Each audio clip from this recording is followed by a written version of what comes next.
Pour l'exercice 70, on nous dit résoudre les équations suivantes. Donc, la première équation est une équation d'inconnu z bar qui est le conjugué de z. Donc, on peut commencer à trouver le conjugué, puis on va en déduire z. Donc, on commence par retirer le 2z bar du côté droit grâce à une soustraction, ce qui le fait apparaître alors du côté gauche en soustraction. Et ensuite, on effectue le calcul, ce qui nous laisse moins z bar. Puis on divise par moins 1, moins et moins, ça nous donne plus. On obtient alors z bar égale à moins 1. Et comme on sait que la forme algébrique c'est a plus ib, où a et b sont deux réels, et que le conjugué z bar c'est a moins ib, une fois qu'on a le conjugué ici, qui vaut moins 1, on sait que sa forme algébrique c'est moins 1 plus 0i. S'il n'y a rien d'écrit, c'est parce que c'est tout simplement 0i. Donc en enlevant la barre, on change tout simplement le signe pour le coefficient de i. Mais que l'on ait plus 0i ou moins 0i, cette même quantité c'est toujours 0. Donc on obtient que z vaut moins 1. On aurait aussi pu dire, comme z bar est égal à moins 1, on n'a qu'à rajouter une barre sur le z bar, car z bar bar c'est z. Et donc ici, le z bar bar nous donne z, et ici, on sait que la barre change le signe au niveau du i. Comme il n'y a pas de i, donc aucun signe ne change, ça nous fait moins 1. En effet, le conjugué d'un nombre réel, c'est le nombre réel lui-même. On obtenait bien le même résultat. Pour la question B, on peut commencer à trouver z bar. On divise de deux côtés par moins 1. Ici, divisé par moins 1, c'est un calcul assez rapide, on aurait pu directement mettre le résultat. Sinon, on sait que diviser une somme par moins 1 revient à diviser chacun des termes de cette somme par moins 1. Et 1 divisé par moins 1 donne moins 1, et plus i divisé par moins 1 donne moins i. Une fois qu'on a trouvé le conjugué, on sait qu'en enlevant la barre, on change le signe au niveau du i. Ce qui nous donne z égale à moins 1 plus i. On aurait aussi pu rajouter une barre des deux côtés. On aurait donc eu z bar bar qui nous donne z, et le conjugué ici change le signe au niveau du i. Le moins i devient plus i, ce qui donne exactement le même résultat.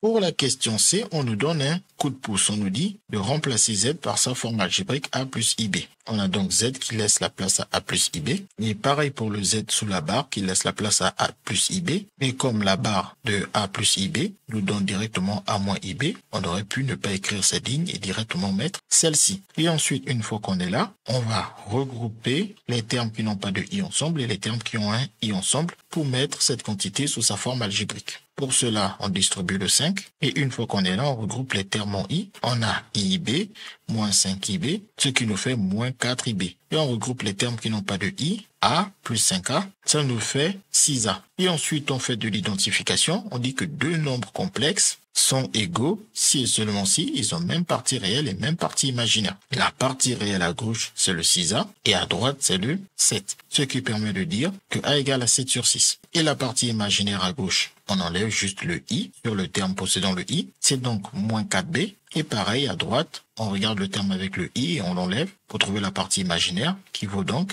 moins 8. Puis on divise par moins 4 et moins 8 sur moins 4, ça fait 2. Et ensuite, dans la formule a plus ib, on remplace a par sa valeur et b par sa valeur. Et on peut réécrire ce i fois 2 en 2i, ce qui nous donne la solution de la question C. Et pour la question D, c'est-à-dire l'équation de la question D, on nous a demandé de toujours poser z égale à a plus ib. Donc ici, on va remplacer z par a plus ib. Ce z remplacé par a plus ib avec la barre, on aurait pu directement écrire a moins ib. Et ensuite, on va écrire la forme algébrique. Pour cela, on enlève déjà les parenthèses en distribuant le 3 et on regroupe les termes qui n'ont pas le i. Et les termes qui ont le i, on factorise par i. Donc ici, bien évidemment, c'est que c'est moins 1i. Donc si on factorise par i, il reste moins 1. Une fois qu'on est là, on égalise les parties réelles et les parties imaginaires car les deux nombres complexes sont dits égaux d'après cette égalité. La partie réelle étant le nombre qui n'a pas le i du côté gauche, donc le a, et du côté droit, pareil, c'est le 3a plus 5. Donc on a égalité entre les parties réelles. La partie imaginaire étant le nombre avec le i, on enlève juste le i,